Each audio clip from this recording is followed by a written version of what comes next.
This is me, Katarina. But then again, not really. I made this video using artificial intelligence technology, DID. My real self will be back in a moment, but for now I'd like to introduce you to ChatGPT, a computer program that can understand and respond to things people say or type, like having a conversation with a virtual assistant. And what we'll look at today is what can it do to your European Portuguese. Okay, I'm here now, my real me. I'm Katarina, this is a language Unschool. I was curious what ChatGPT could be done for language learning, specifically European Portuguese. That's what I do. I help people find their voice in European Portuguese. And what is this talk about artificial intelligence in order to learn a language? My first thought, I must be honest, was a bit, we learn language from people after all, right? However, am I being hypocritical? Because DeepL, for example, uses AI technology. I think the question is not whether it's good for you or not, it's out there, it is improving. Can you use it? What can it do for your European Portuguese? Come with me to find out. So first question I asked started very basic, not super interesting. So please explain me the basics of European Portuguese. Imagine you're just starting out, complete beginner. What does it say? Now, quite general statements. I don't think I would be... Okay, I would get a general idea, but it's not something that Google wouldn't have told you anyway. So nothing super new. Also, a grammar book, textbook would have given you some clues on this as well. So let's try to ask something a bit more interesting, because it does have a lot to do with what you ask. All right, next question is, what's difficult about European Portuguese? Because if I'm starting out on this language, I want to know where I need to be focusing on.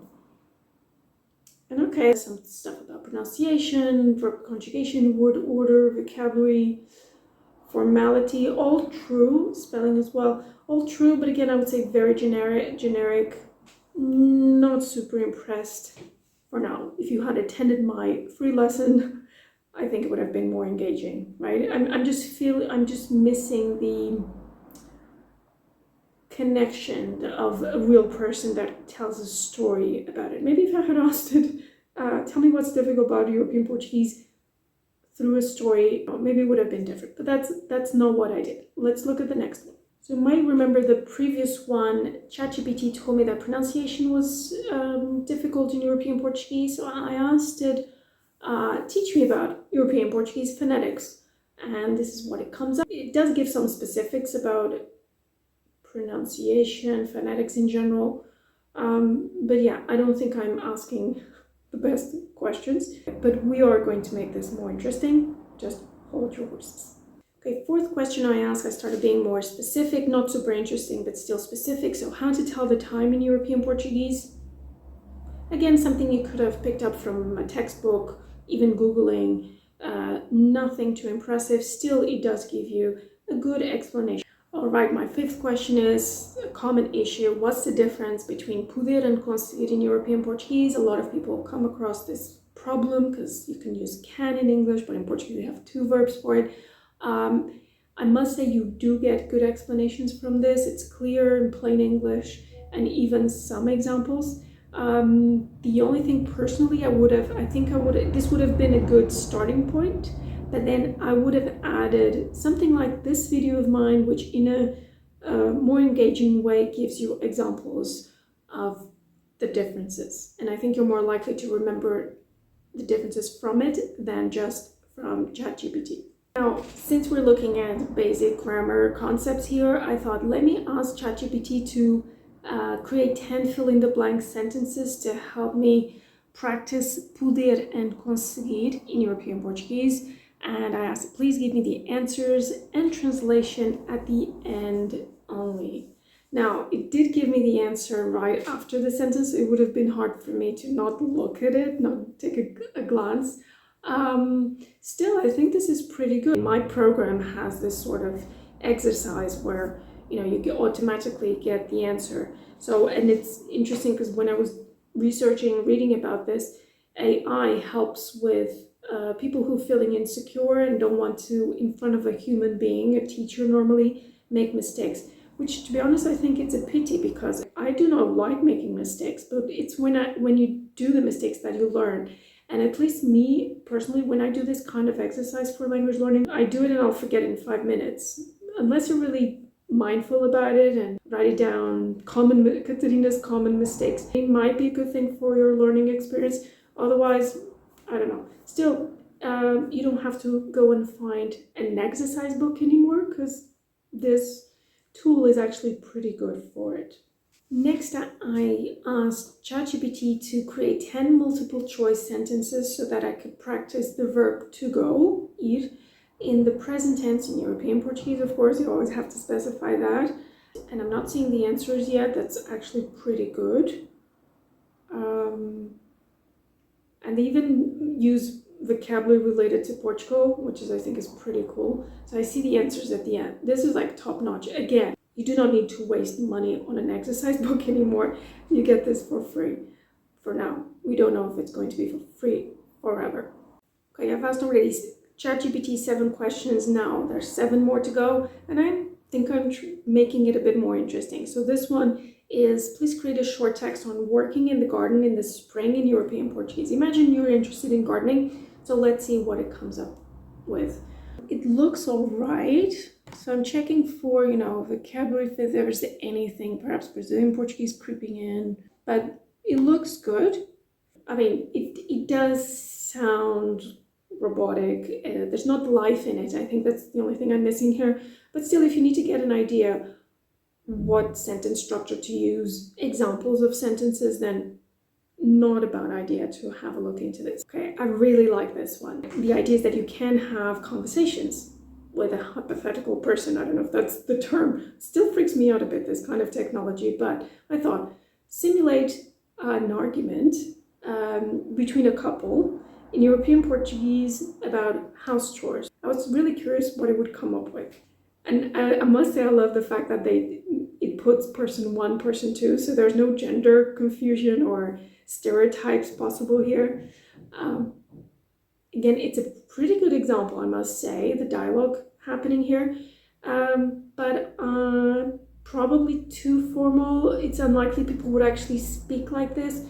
Still, you could get some vocabulary and expressions out of this, that's for sure. Like question number 10, now I started really upping the game. I thought ChatGPT has to be a great tool for this. So help me find online content from Portugal on gardening. I love the fact that you can put in typos in your questions. It doesn't matter, it's a bit like Google, it corrects your spelling for you.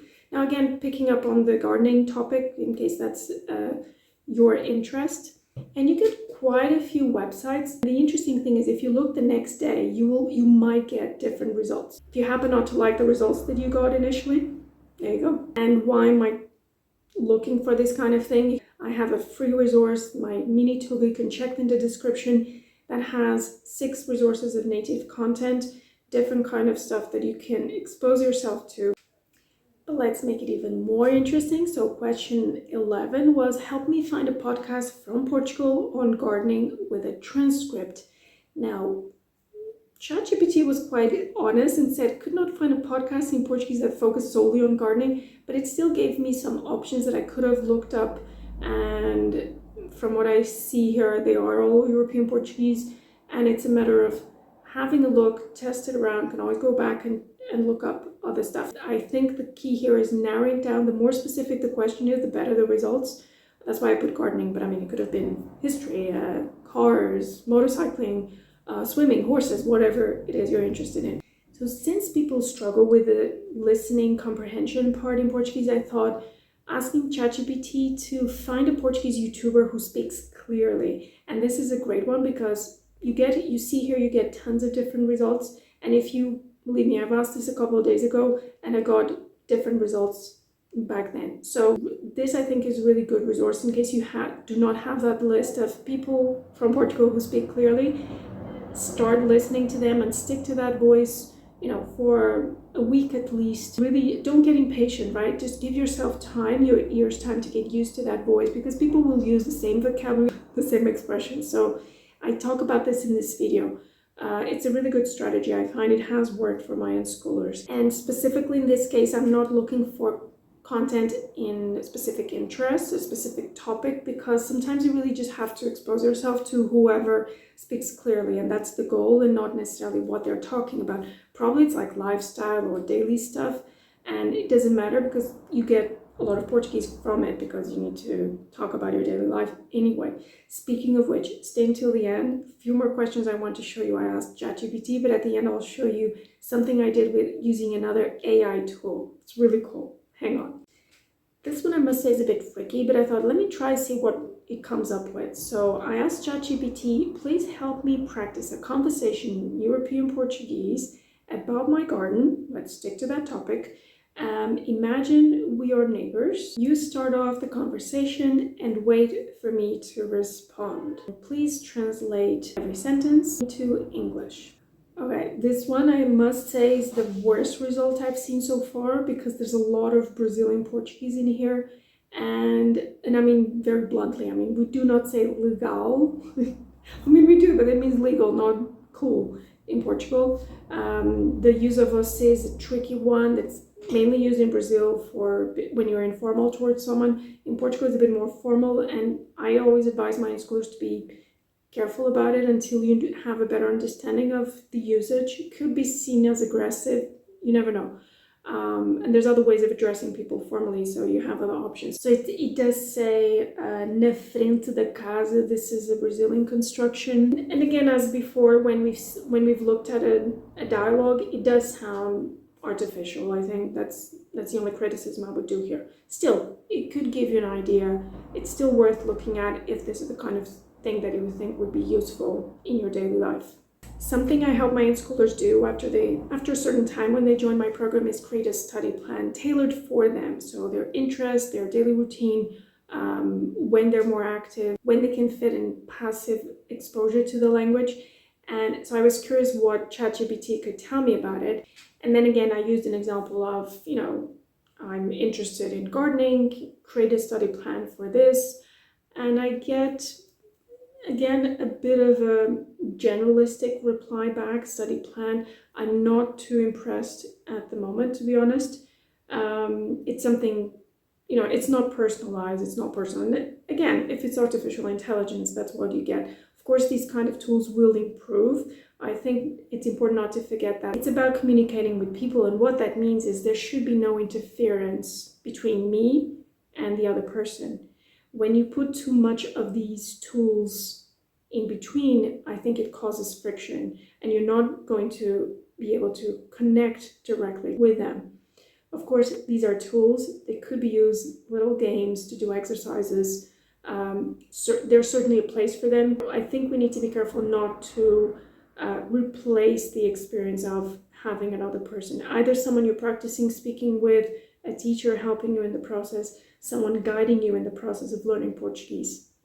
And finally, I played around with this tool from IDD website, converts text to video, and I would say if you're a visual learner, it might help. So you pick up the language, you pick up the voice, and I got this for just a line or two about my daily routine. What I'm about to tell as my avatar self is not true. Just an example. Olá, sou a Catarina. Costumo levantar-me cedo. Depois de trabalhar bocado, tomo duche e tomo o pequeno almoço.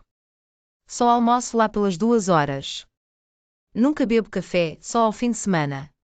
Janto cedo e depois de ver alguma coisa na televisão ou ler livro vou para a cama pelas 10 horas.